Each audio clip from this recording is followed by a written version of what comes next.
Salut les gourmands, c'est Eustache et aujourd'hui c'est la dégustation Les Gourmands. Je me retrouve dans le 11e arrondissement de Paris parce qu'on va déguster à Auchat. Les Gourmands, pour ceux qui savent pas qu'est-ce que c'est Auchat, c'est un resto qui font des fluffy pancakes. Alors, pour les plus anciens et pour les plus fidèles d'entre vous, vous vous souvenez très bien que j'avais déjà fait des fluffy pancakes auparavant, il y a 2 ans chez Wooty. Mais par contre, Auchat, ils ont certaines particularités. Écoutez, je suis pas la personne la plus avancée pour expliquer, pour représenter ce restaurant. Donc, on accueille la créatrice, la fondatrice et la maman, on accueille Dalila. Bonjour, bienvenue. Comment vas-tu?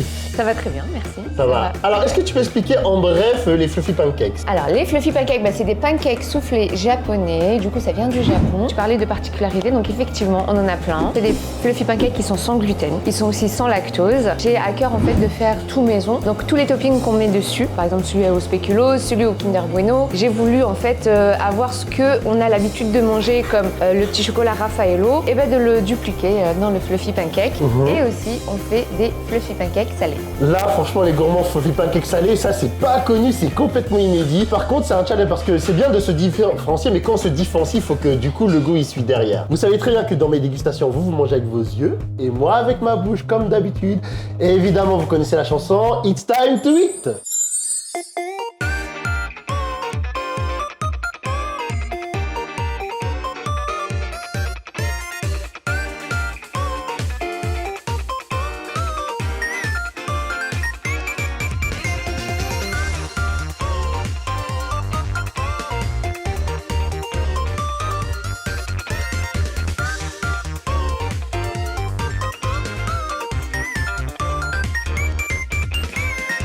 Commence la dégustation. Premier fluffy pancake. On va commencer par le béné. Donc dans le béné, il est à 16,90. Crème moelleuse sans gluten, bacon de bœuf, œuf mollet avec sa crème hollandaise maison. Ça me fait penser au brunch là quand je vois ça là comme ça. Ça va l'air fort sympathique. Un peu de salade pour accompagner. Il faut tout prendre d'un coup. Tout, absolument tout les gars.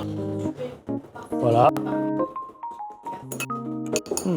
C'est bon, l'œuf est très bon. Alors, j'ai pas la saveur à 100% parce que malheureusement, avec la préparation du tournage, c'est un peu refroidi, mais ça se défend très bien, vraiment. Ça commence bien, hein.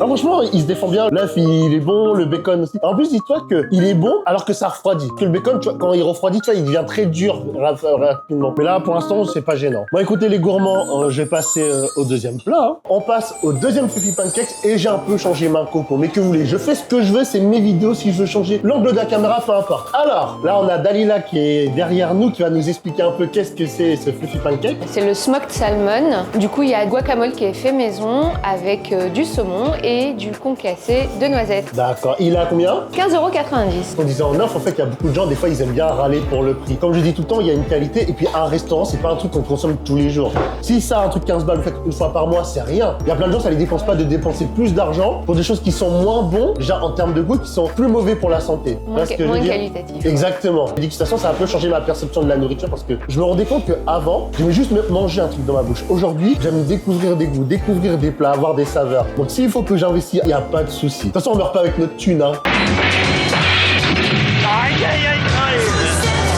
Et évidemment, on est d'accord que pour avoir la saveur à 100%, faut manger tous les ingrédients ensemble. Faut pas les manger à part. C'est ça.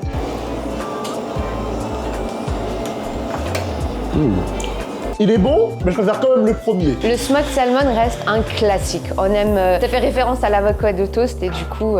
D'accord. On est d'accord que tu as même une alternative végane aussi. Alors, on en a 3, effectivement. Il y a celui au pesto, c'est le Little Italy. C'est un pancake à la tomate avec la mozzarella qui est fondue dessus et du pesto. On en a 2, il y en a un, c'est du houmous de betterave. Et l'autre, Popeye, c'est de l'épinard avec de la ricotta. Là, c'est intéressant parce que ce qui est bien, du coup, Dalila, elle a vraiment fait en sorte de faire pour tout le monde. Peu importe votre type d'alimentation, que ce soit dû à des convictions religieuses ou même éthiques. Du coup, tout le monde peut venir parce qu'il y a de la viande, t'as du poisson, et t'as ni viande ni poisson. Et la viande est halal. Ah, en plus, quand on fait des sorties de groupe, c'est très bien, c'est de trouver un truc qui puisse plaire à tout le monde. Là, par exemple, avec Fluffy Pancake, tout le monde peut en avoir pour son compte, normalement. Et c'est aussi que c'est sans gluten et sans lactose. Au début, j'avais énormément de messages de gens qui demandaient si c'était sans gluten. Et j'avais trop de peine à leur dire que c'était pas sans gluten. J'ai travaillé ma recette pour effectivement utiliser des farines sans gluten. J'ai 2 question à te poser. C'est quoi le gluten et du coup, c'est quoi la différence quand il n'y a pas du gluten dans le fluffy pancake, que ce soit dans le goût, est-ce que ça fait vraiment une différence? Alors, au niveau du goût, il n'y a pas une grande différence. Le gluten utilise de la farine de blé, donc c'est du blé. Et donc, nous, on n'utilise pas de farine de blé. On utilise un mélange de farine qui est sans gluten. Donc, il peut y avoir du maïs, du riz, et une alternative justement aux farines de blé. D'accord. Et est-ce que par exemple, au niveau du prix, ça change quelque chose? Ça coûte plus cher, je suppose, du coup? Oui, du coup, c'est plus cher. Le lait sans lactose aussi qu'on utilise, c'est plus cher. D'accord. Et vous voyez les gourmands, c'est pour ça que aussi que j'aime bien faire les dégustations parce que il faut pas que manger. Je pense que c'est important aussi de s'instruire et voir aussi l'envers du décor. Donc si je peux vous apporter un minimum de culture au-delà du fait que c'est un kiff et qu'on se tape des barres ensemble, bah on est preneur. C'est pour ça que je voulais vraiment que tu sois là parce que tout ça, bah moi j'ai pas connaissance de tout ça. J'ai beau manger, mais je suis pas un restaurateur et toute cette logique et ce raisonnement, je l'ai pas. C'est pour ça que ton rôle il est important dans cette vidéo. Ok, bah c'est parfait. Écoutez, bah on va passer comme à la boisson parce que manger c'est bien, mais s'hydrater, je dis pas que c'est mieux, c'est tout aussi bien.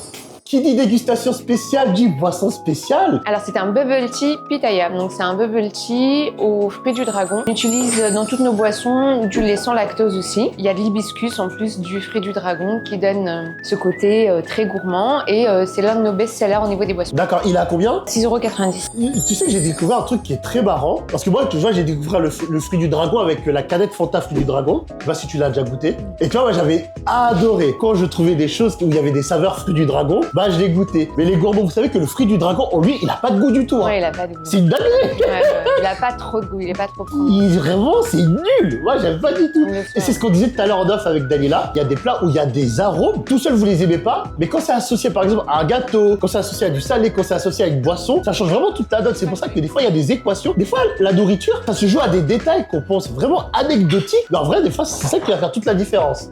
Là, on a choisi le boba fruit de la passion. Donc, fruit du dragon et fruit de la passion, c'est très fruité tout ça.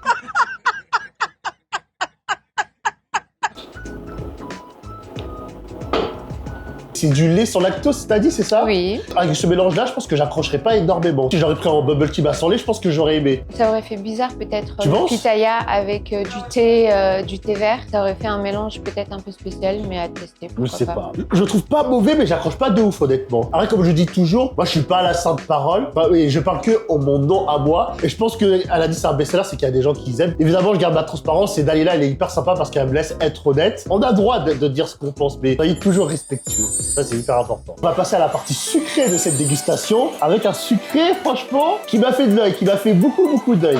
Alors, Dalila, est-ce que tu peux nous présenter celui-là, s'il te plaît?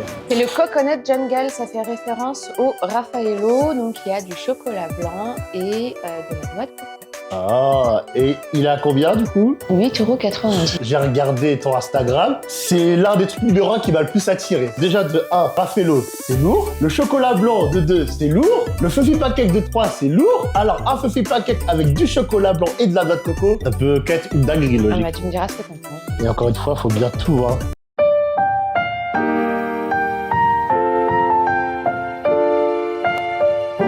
J'adore. Que dire? Bah déjà, de base, c'est des ingrédients qui sont bons individuellement, comme j'ai dit tout à l'heure. Tu les mets ensemble, forcément, ça peut que faire un bon truc. Là, par exemple, si un jour je devrais revenir ici, je prendrais ça en numéro 1. C'est une certitude. Moi, j'ai un client, à chaque fois qu'il vient, il ne prend que le Coconut Jungle. Pendant une période, il pouvait pas se déplacer. Et ben, il le commandait en ligne et il prenait que le Coconut Jungle. Il prend que celui-là. J'ai tellement de choix au niveau des sucrés que parfois, j'ai envie de me dire, je vais en supprimer un et donc je regarde l'un ou l'autre. Et quand j'arrive au Coconut Jungle, je me dis non, celui-là, je peux pas le supprimer parce que mon client, il prend que celui-là. Donc voilà, c'est une anecdote comme une autre. Faut toucher un max de gens. Mais par contre, le challenge, c'est de faire des choses différentes, mais il faut que tout soit au même niveau. Tu vois, tu peux pas te permettre de faire des déséquilibres. Un truc, c'est super énervé, un truc, tu vois, c'est Oui, normalement, ouais. Donc je suppose que, évidemment, tu fais énormément de tests en amont. Tu fais tester des gens ou pas? Oui. Si tu fais tester les gens de ton restaurant, des proches à toi, Des proches essentiellement et le staff, bien sûr. ils sont transparents avec toi, j'espère. Je pense qu'il y a un petit côté émotionnel qui fait que, mais j'arrive quand même à avoir des critiques et du coup, ce qui me permet de rectifier le tir, donc ça c'est cool. De toute façon, c'est ce qu'on disait tout à l'heure, les gourmands. Critiquer, c'est pas dénigrer, et de toute façon, vaut mieux apprendre une vérité qui fait plaisir directement qu'un mensonge qui est fait pour caresser dans le sens du poil, clairement. Ça sert à rien. Et surtout, il faut pas oublier que c'est un business et que ne pas te dire la vérité, c'est te desservir. Plutôt on te dit les choses franchement, et mieux ton business il peut se dérouler aussi. Celui-là, il est exceptionnel. Hein. Je survalide la survalidité de la survalidation. Franchement, bravo Dalila. Merci beaucoup. Là, je pense que c'est une valeur sûre. Hein. Moi, vous le savez, hein, à la base, c'est mon arôme préféré. Hein. Évidemment, je vous présente ce Fluffy Pancake. Il s'appelle comment déjà celui-là? C'est le Ruby in Snow. Il est à 9,20. Et c'est trop beau. D'ailleurs, toi qui aimes la culture japonaise, si tu fais attention, comme tu l'as dit, la fraise, il y a beaucoup de trucs à la fraise au Japon, dans les vitrines, dans les animés, ils aiment bien montrer des gâteaux à la fraise. C'est vrai que ça donne toujours envie. Et il est magnifique, hein. C'est vrai que le visuel, ça joue un mine de rien. Hein. Bah beaucoup quand même. Des fois, il y a des plats qui sont pas hyper bien représentés, pourtant c'est une masterclass. Et il y a des plats, ils sont très beaux visuellement, et au final... C'est pas ça. Ouais. Le visuel, ça joue beaucoup, mais ça ne fait pas tout, les gourmands, ça ne fait pas tout. Il est bon, hein. Un arôme classique, mais franchement, il se défend. Et par contre, ce que je remarque, c'est qu'on sent vraiment de la légèreté. C'est pas lourd pour ton corps, et c'est pas désagréable. Au-delà du goût, il y a un bien-être sur le corps. Tu vois ce que je veux dire? Parce que forcément, en fonction de la qualité des plats que vous prenez, les gourmands, votre digestion, elle va pas être la même. Au-delà de payer un plat qui est de qualité en termes de saveur, il y a aussi un bien-être pour le corps aussi qu'on paye. Je sais que par exemple, quand je vais rentrer chez moi, je vais pas être dans le mal. Ah, j'ai trop mangé, c'est lourd, non. Quelle grâce. Non, c'est bon. Je vais goûter si la fraise. Moi, je suis un peu gourmand. Hein.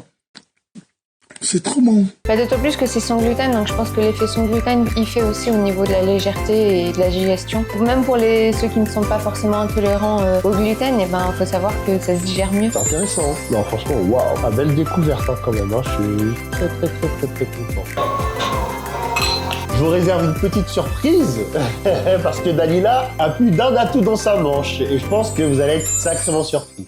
Dernière bouffe avant la fin de cette dégustation et je vous ai promis qu'on vous ferait une surprise. Et bah pour le cas, vous allez être servi. Et bah ils font pas que des fluffy pancakes, ils font des croissants, mais attention, ils appellent ça des croffles. C'est des gaufres en waffle. Et là en l'occurrence, c'est celui au Kinder Bueno, il est à 7,50. Regardez-moi ça.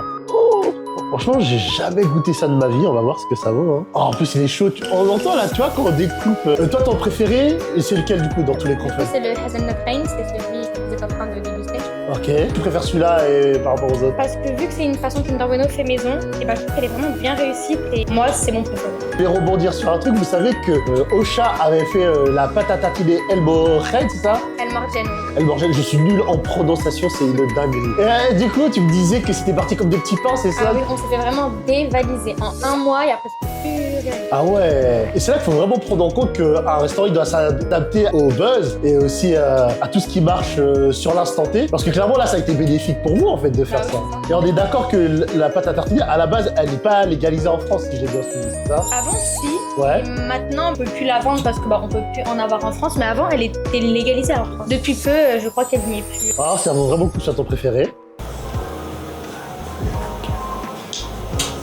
Il est bon, hein. Après, il est très sucré. Personnellement, je pense qu'un fruité, ça serait mieux passé pour moi qu'un Il y en a fruité. un fruité.